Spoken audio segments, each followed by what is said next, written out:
years has been a living hell, to be honest. Foster Thompson speaks by telephone from Sing Sing Correctional Facility. The 57-year-old has been locked up for nearly 3 decades, convicted in a murder he says he did not commit. You think you got everything, everything you need to show that you're absolutely innocent of this case, and still, the courts don't give you, that they just ignore the evidence. That evidence, his attorney claims, clears Thompson from the murder of Cynthia Browning, a suspected drug dealer killed in a 1992 fatal robbery at a housing project in New Brighton. Another man, Alton Staley, was also wounded but survived.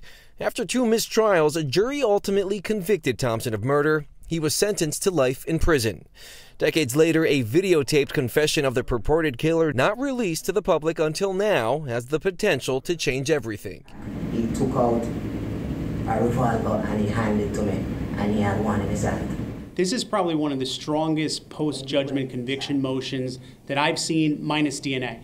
The video, along with new testimony from a witness and a claim that the district attorney withheld crucial evidence, uncovered by Abe George, Thompson's attorney. He's been working for nearly a decade to get Thompson's conviction overturned. The videotaped admission by David Clark, or as many in the neighborhood knew him, Jamaican Tony, places him along with an accomplice he identified as Juan and not Thompson at the murder scene. Here we have a witness that says, I was the guy that used the weapon out in Staten Island. And then we have another witness that says, yeah, Foster Thompson wasn't there, it was Jamaican Tony. And if that isn't enough to get yourself a new trial or a reversal of your conviction, I don't know what else is. But earlier this year, a Staten Island judge ruled it wasn't enough for a new trial. Writing in a 37-page decision, there were what he deemed inconsistencies in witnesses' testimony. It's never going to be justice out here.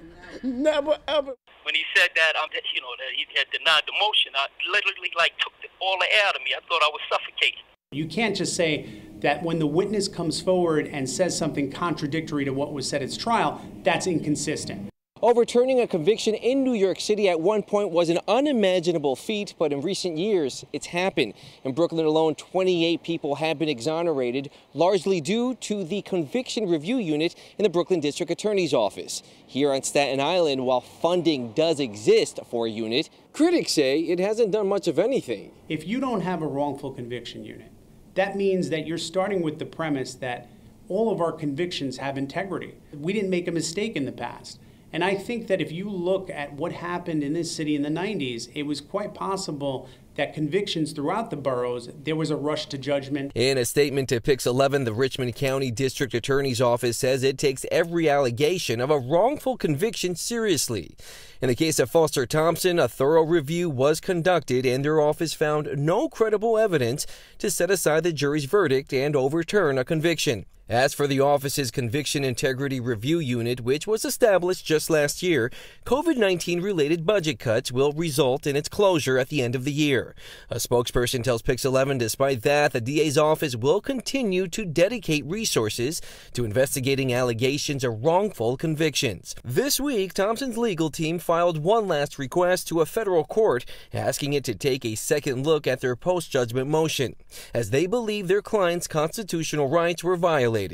Thompson remains optimistic. I'm hopeful, man. I'm hopeful. God knows, man.